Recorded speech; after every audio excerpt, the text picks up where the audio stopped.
this the ones who believed in a hierarchy was saying, okay, there still is a hierarchy, but it's been distorted. The headship of, okay, you have the headship of man over, and you have or of a father or whatever, was meant to be like a servant. In the Gospels, Jesus, he's pictured as wiping his disciples' feet to show them what real headship is about. On the other hand, you have, so that's one view, is that okay, yeah, there is some type of hierarchy because we're not all the same. We have different roles, and we have different levels of grace and whatever. So we're not all the same. The other one was saying, well, yeah, we're not the same, but we're equal. We have a different function, but we're basically equal.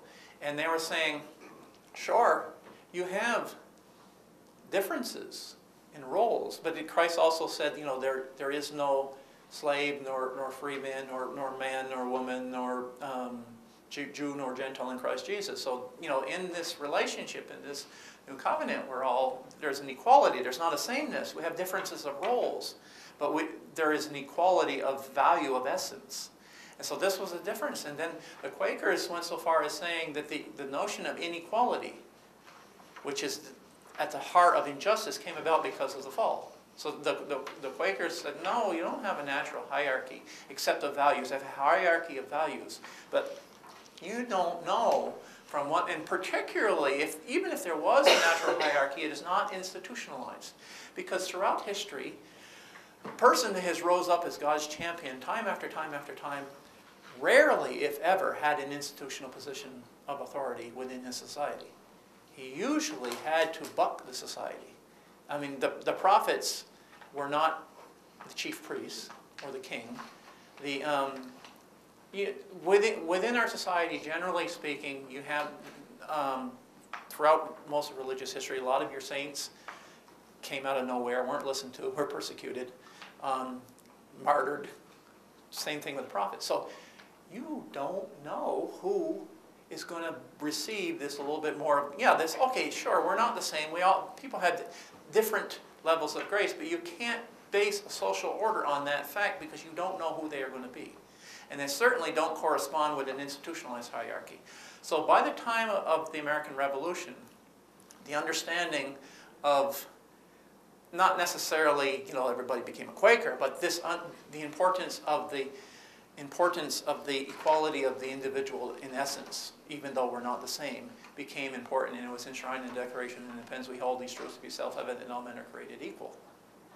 And so there was an understanding of the essential equality that was not an egalitarian, forced equality such as the French Revolution. This is, I get frustrated when I hear someone say that the American Revolution and the French Revolution were based upon the same ideas. The American Revolution just went off course. They weren't based upon the same ideas. Americans believed in equality, but it was not the forced equality of result. It was the equality in opportunity, the equality of essence, but not the same, not the sameness, and certainly not a forced sameness. So there was a difference in that. Now I want to go into the family relationship, because the family is a cornerstone of our society, and the only, according to the Puritans, institution that would have been necessary had there been no fall. So I want to focus on the family a little bit. Now, as we mentioned when we had our first presentation, at the time where Adam got to the point where he had realized his uniqueness and started to develop his individuality, God says, well, it's not good for man to be alone.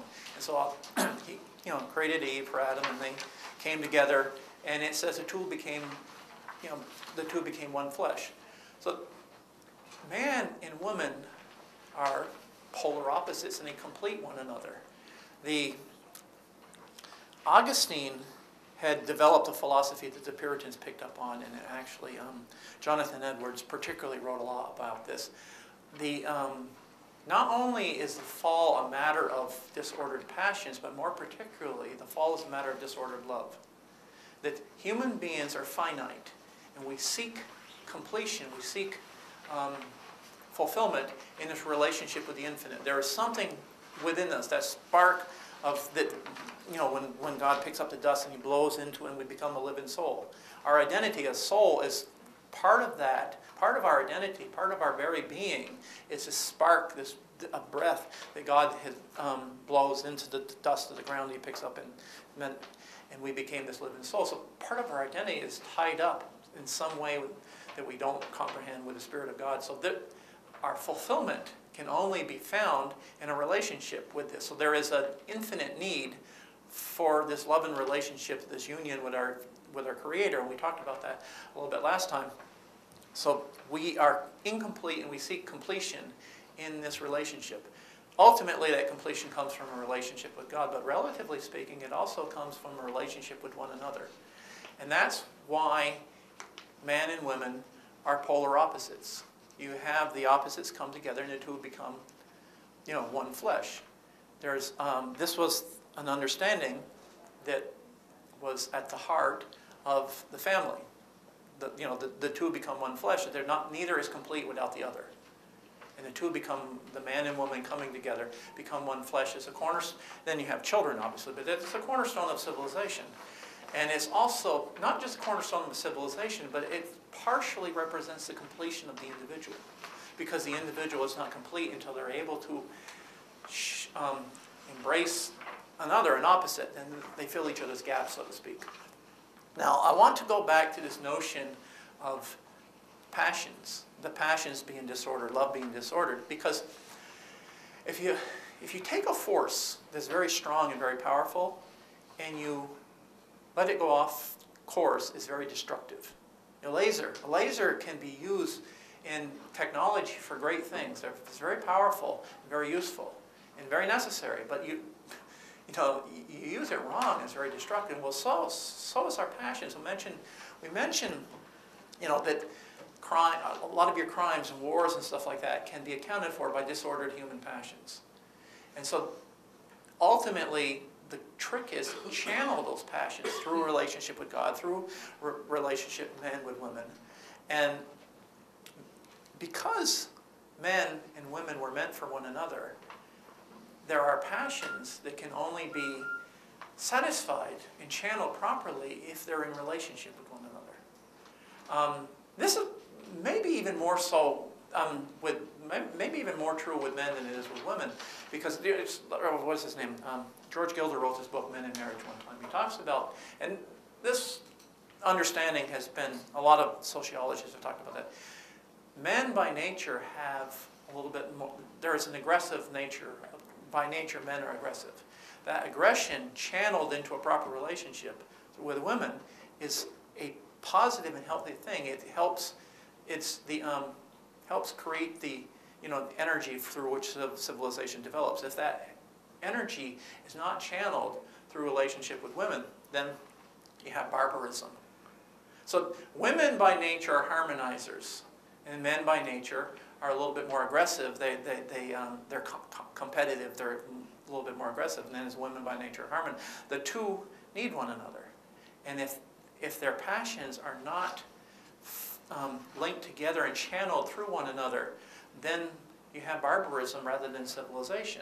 And it is the marriage between a man and a woman that is one of the key towards going from a tribal situation to a civilization, because it takes energy, this erotic, eros is what the Greek term, the eros, and channels it so that you can create civilization. A lot of your creativity that develops higher civilization is through channeling the energies of the human psychic.